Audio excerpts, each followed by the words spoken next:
हाँ तो भैया, आदि पुरुष देखने की गलती तो नहीं कर दी आपने। अगर अभी भी 1% डाउट है ना तो मेरा पुराना वीडियो देख लो, उसके बाद हिम्मत नहीं होगी। लेकिन आज का वीडियो और ज्यादा स्पेशल है। आदि पुरुष कितनी घटिया बकवास फिल्म है ये तो हम जान गए, लेकिन ये कितनी गलत है वो बताना और ज्यादा जरूरी है। आज के वीडियो में आपको पूरी 1 2 3 या फिर 100 200 नहीं, पूरी 2020 गलतियां बताऊंगी जो मैंने ढूंढी आदि पुरुष में। और पता है, इसके बाद भी मुझे यकीन है कुछ गलतियां छूट गई होंगी पक्का, वो आप लोग कॉमेंट्स में लिख देना पूरी जिम्मेदारी से।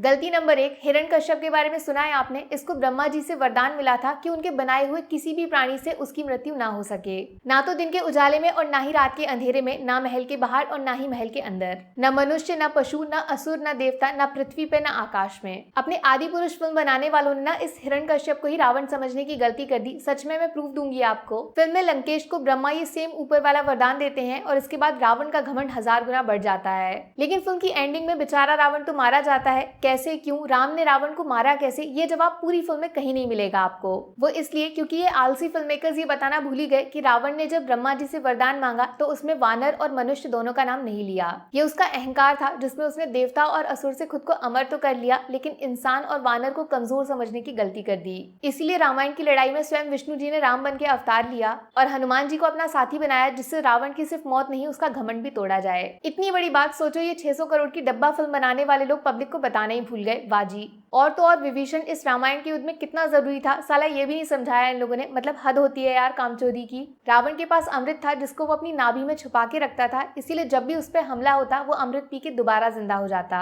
इसीलिए भगवान राम लास्ट में रावण की नाभि पे अटैक करते हैं, जिससे उसका अमृत खत्म हो जाता है और ये सीक्रेट विभीषण के बिना बताए कभी पता नहीं चलता। गलती नंबर 2, इंद्रजीत का जो कैरेक्टर दिखाया गया फिल्म में, जिसको टैटू वगैरह सजा के इन्होंने काफी मॉडर्न दिखाने की कोशिश की है, वो भगवान राम से बोलता है बहुत हुआ तेरा बंदर नाच, निकल यहाँ से। और ये इशारा भी किया गया भाई सब कुछ समेट के भाग जा यहाँ से, ये भाषा है। जबकि आपको पता है इंद्रजीत नाम कैसे पड़ा, क्योंकि मेघनाथ इतना बड़ा वॉरियर था जिसने देवताओं के राजा इंद्र तक को हरा के कैद कर लिया था, उनको जीत लिया। इतना शक्तिशाली था जिसने सिर्फ एक दिन में ब्रह्मास्त्र का इस्तेमाल करके 670 मिलियन वानर मार डाले थे। उनकी एग्जिस्टेंस धरती पे खत्म होते होते बची। ऐसे बड़े योद्धा को ये लोग फिल्म में गवार दिखा रहे हैं जिसका भगवान राम को सिर्फ गाली देना बाकी रह गया। मेघनाथ के पास शक्ति थी बादलों के पीछे से लड़ने की, जिसका इस्तेमाल करके उसने राम और लक्ष्मण दोनों को चौंका दिया था युद्ध में। लेकिन अपने होशियार फिल्म मेकर्स एक लेवल ऊपर चले गए और इन्होंने मेघनाथ को फ्लैश बना दिया लिटरली। गलती नंबर 3, रावण की सोने की लंका है, उसके बारे में हम सब ने सुना है, लेकिन ये रावण के पास कैसे आई बहुत कम लोग जानते हैं।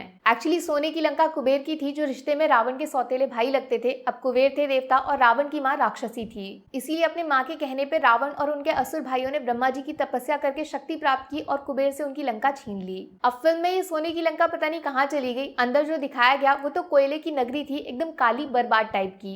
और तो और फिल्म की शुरुआत में क्या बताते हैं कि रावण ने कुबेर से लंका शौक के लिए नहीं छीनी, अपनी बहन का बदला पूरा करने के लिए जीती थी। भाई इतना मैनिपुलेशन करने की क्या जरूरत थी, जो जैसा है वैसा क्यों नहीं बताया गया फिल्म में। गलती नंबर 4 पे आपको यकीन नहीं होगा, एकता कपूर के सीरियल से बहुत ज्यादा इंस्पिरेशन लिया है फिल्म के मेकर्स ने। इसीलिए फिल्म के अंदर विभीषण के साथ एक फीमेल कैरेक्टर दिखाया गया जो लो कट ब्लाउज पहन के घूम रही है। मतलब रामायण जैसे सब्जेक्ट पे फिल्म बना के आप उसको सेक्सुअलाइज करना चाहते हो, ये सोचना भी किसी पाप से कम नहीं होगा। हिम्मत कैसे हो गई यार तुम्हारी। त्रेता युग पे फिल्म बनाई है और काम तुम्हारे कलयुग से भी बदतर है। मतलब क्या जरूरत थी भाई ऐसा सीन डालने की, ये गलती अनजाने में नहीं हो सकती, सॉरी। गलती नंबर 5, मुझे ऐसा लगता है आदि पुरुष बनाने वाले लोगों ने जो रामायण पढ़ी थी ना, उसमें लक्ष्मण जी का कैरेक्टर शायद था ही नहीं। सबसे बड़ी गलती तो फिल्म वालों की यही थी कि जब राम के लिए आपने प्रभास को चुना तो लक्ष्मण जी के कैरेक्टर में किसी अननोन एक्टर को क्यों लिया गया। या तो आप उनके कैरेक्टर को इतना इंपॉर्टेंट मानते ही नहीं हो कि फिल्म में कौन नोटिस करेगा, किसी को भी लक्ष्मण बना के घुसा देंगे। जबकि लक्ष्मण कौन है पता है, ये खुद भगवान राम के खिलाफ खड़े हो गए थे युद्ध करने के लिए। जब सीता माता को अग्नि परीक्षा से गुजरने को कहा गया तब लक्ष्मण जी ने साफ बोला था सीता उनके लिए मां समान है, उनका अपमान हुआ तो भगवान राम से भी लड़ जाएंगे उनकी इज्जत के लिए। ऐसे लक्ष्मण को आप फिल्म में गिनती के 3 डायलॉग्स दे रहे हो, कहाँ गया वो भाभी देवर वाला रिश्ता जो आज भी लोगों के लिए एक एग्जाम्पल है। भगवान राम के लिए सूर्पणखा की नाक तक काट दी थी इन्होंने, इतना प्यार करते थे अपने भाई से, इस रिश्ते को इतना कमजोर कैसे दिखा दिया फिल्म में। गलती नंबर 6, श्री राम का ये लुक मुझे कुछ समझ नहीं आया। ऐसा लग रहा है फिल्म मेकर्स जीसस क्राइस्ट को ट्रिब्यूट देना चाहते हैं। श्री राम अयोध्या के होने वाले राजा थे भाई, उनका मुकुट, उनका पहनावा, उनका भगवा रंग से प्यार, यही तो श्री राम की पहचान थी। इवन अभी एक एआई ने जब राम जी का ऐसा फोटो बनाया ना, तब लोगों ने बोला राम जी इससे भी ज्यादा सुंदर दिखते हैं, टेक्नोलॉजी उनकी खूबसूरती के साथ इंसाफ नहीं कर सकती। भाई मुझे नहीं लगता इससे घटिया, गंदा और बकवास आज तक किसी फिल्म मेकर ने श्री राम के लुक को दिखाया होगा और ना कोई दिखा पाएगा। गलती नंबर 7, रामायण का जो युद्ध लड़ा गया वो गुड वर्सेस इविल का मैसेज देने के लिए था। बुराई चाहे जितनी ताकतवर हो, अच्छाई के सामने घुटने टेक देगी। लेकिन आदि पुरुष की एंडिंग ऐसा लगता है एवेंजर्स एंड गेम फिल्म की सस्ती कॉपी बनाने की कोशिश है बस। मतलब सोचो 40 मिनट की लड़ाई जिसमें एक कार्टून दूसरे कार्टून से लड़े जा रहा है बस। अभी कितना इंपॉर्टेंट है वो सीन ये फिल्म बनाने वाले समझ ही नहीं पाए। यहीं से निकलती है गलती नंबर 8। राम और रावण को आपस में ऐसे लड़ा रहे हैं जैसे सड़क पे लोग प्रॉपर्टी के लिए नहीं लड़ने लग जाते हैं। भाई एक तरफ खुद भगवान श्री राम है जिनके किस्से जब तक दुनिया है लोगों के दिमाग में रहेंगे, तो दूसरी तरफ ब्राह्मण राजा रावण जो सबसे बड़ा शिव भक्त था, सबसे विद्वान और अमीर राजा जिसे घमंड था नंबर 1 होने का। और सोचो भगवान राम को पीटा जा रहा है, लिटरली लात घूसे सब कुछ मारा जा रहा है जिससे वो हवा में उड़ के इधर उधर जमीन पे गिरते हैं। मतलब इससे वाहियात रामायण के युद्ध का डिस्क्रिप्शन कोई दूसरा नहीं हो सकता।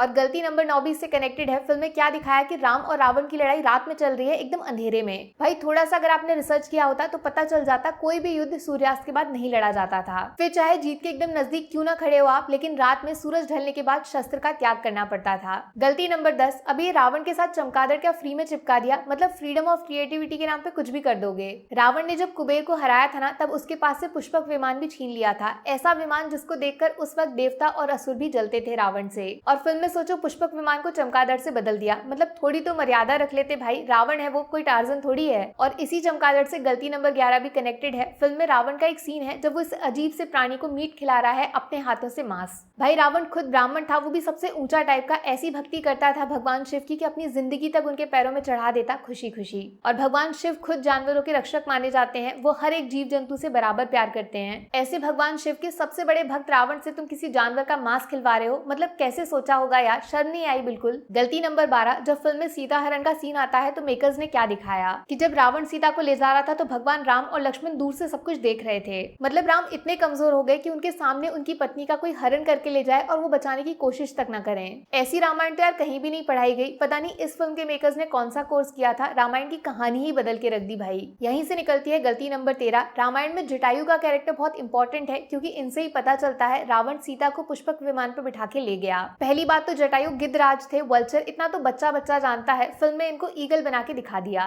और दूसरी बात, राम से बात करने से पहले जटायु मर नहीं गए थे बल्कि उन्होंने ही श्री राम को रास्ता दिखाया था। बोला तो ये भी जाता है कि भगवान राम जटायु को दोबारा स्वस्थ करना चाहते थे, लेकिन जटायु ने तब बोला उन्होंने अपने प्राण सिर्फ एक आखिरी बार श्री राम के दर्शन करने के लिए बचाए थे और इतना बोलकर उन्होंने श्री राम की गोद में दम तोड़ा। गलती नंबर 14, रावण में लाख बुराइयां थी लेकिन वो किसी के बाप का नौकर नहीं था, वो राजा था जिसके लिए लाखों करोड़ों की सेना तैयार खड़ी थी। फिल्म में एक सीन है जिसमें रावण नौकर की तरह वेल्डिंग कर रहा है किसी चीज की। मतलब कोई सेंस है इस बात का? बेचारे के पास मसाज कराने के लिए नौकर तक नहीं है, इसलिए कार्टून वाले सांप से अपनी मालिश करवा रहा है। गलती नंबर 15, सीता माता की प्योरिटी को आज भी पूजा जाता है। उनके जैसी पतिव्रता स्त्री का एग्जाम्पल पीढ़ियों तक चलेगा। खुद अग्नि देवता भी झुक गए उनके सामने। और इस फिल्म में उनका जरा ड्रेसिंग सेंस देख लीजिए आप, सब कुछ खुल्लम खुल्ला। मतलब सेंसर बोर्ड सो गया था क्या? ये भगवान है जिनको लोग पूछते हैं मेरे भाई, उनके साथ ऐसा कैसे कर सकते हो? इवन फिल्म पद्मावत में दीपिका पादुकोण का एक सीन था जिसमें उनका पेट दिखाई देता है, वो भी बाद में फिल्म मेकर्स को VFX डाल के कवर करना पड़ा था। और यहाँ सीता माता के पूरे कपड़े ही अजीबोगरीब ढंग से दिखाए गए और लोग चुप बैठे हैं। कैसे यार, तुम लोग कैसे सह रहे हो? गलती नंबर 16, फिल्म के ट्रेलर में एक डायलॉग डाला था भारत की बेटी। मतलब उस जमाने में भारत का जिक्र कर रहे हैं। भाई भारत शब्द हमें मिला था राजा भरत के नाम पे जो रामायण के टाइम पे पैदा ही नहीं हुए थे।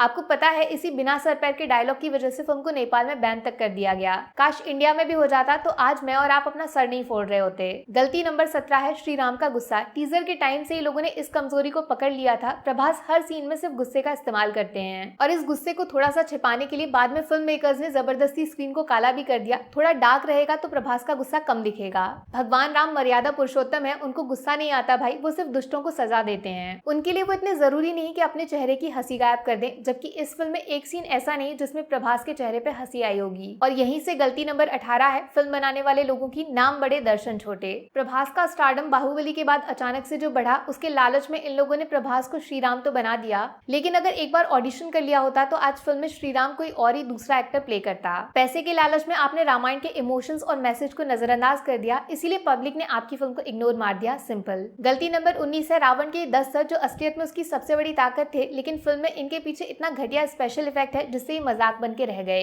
ऐसा बोला जाता है कि रावण अपने 10 सरों से ऐसा डर पैदा करता था कि सामने असुर हो या देवता वो भी कांप जाते थे। रावण से भिड़ने से पहले 10 बार सोचते थे। लेकिन फिल्म में ये 10 सर देखकर रावण बेवकूफ जैसा लगता है। कोई सर्कस में जोकर नहीं आता बच्चों को हंसाने के लिए, ठीक वैसा बना दिया बेचारे को। गलती नंबर 20, जो सबसे ज्यादा वाहियात पार्ट है इस फिल्म का, वो है हनुमान जी के डायलॉग्स। महा घटिया, महा फटीचर और गुस्सा दिलाने वाला काम किया है फिल्म वालों ने। तेरे बाप की जलेगी, मैं सबकी लंका लगा दूंगा वगैरह वगैरह। बस गाली देना बाकी रह गया, वो सेंसर बोर्ड ने हटा दी होगी, वरना वो भी सुनाई दे जाती। हमारे हनुमान तो दिल से भोले हैं, राम भक्त हैं जो सबसे प्यार करते हैं, कभी किसी पे गुस्सा न करना, कभी किसी पे धौंस न जमाना। मुझे नहीं पता ऐसे डायलॉग्स क्यों लिखे गए और अब जब पब्लिक नाराज है तो इनको फिल्म से हटाया क्यों नहीं जा रहा है। वैसे तो बहुत बॉयकॉट करते हो, अब सो गए क्या। यहीं से आती है अगली गलती जो 1000 गलतियों के बराबर है। फिल्म के मेकर्स आज भी पब्लिक का रिस्पॉन्स देखने के बाद अपनी गलती मानने को तैयार नहीं है। सोचो टीवी पे लाइव बैठकर ये लोगों को ज्ञान दे रहे हैं कि कैसे पब्लिक फिल्म को समझ नहीं पाई, जबकि इन्होंने तो एकदम परफेक्ट सिनेमा बनाया है। अरे बेशर्मी की हद पार कर दी इन लोगों ने। ऊपर से बोलते हैं मैंने डायलॉग्स गलती से नहीं लिखे, जानबूझकर पूरे होशो हवास में लिखे।